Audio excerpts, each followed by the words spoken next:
Dharma Wanita Persatuan atau DWP Aceh Barat Masa Bakti 2019-2024 dikukuhkan secara virtual oleh Ketua Dharma Wanita Persatuan Aceh yang berlangsung di ruang rapat Sekda Selasa 8 September 2020.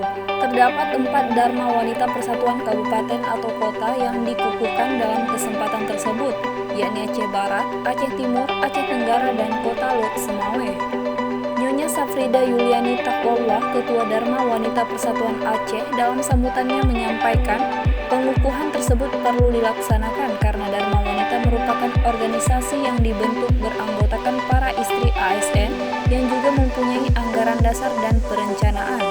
Selain mendukung para suami dalam bekerja, Dharma Wanita juga mendukung program pemerintah dalam penanganan COVID-19, seperti mengkampanyekan protokol kesehatan. Dikatakannya, salah satu kegiatan Dharma Wanita saat ini adalah Gebrak Masker Aceh atau GEMA dalam upaya menekan peningkatan kasus COVID-19 di Aceh.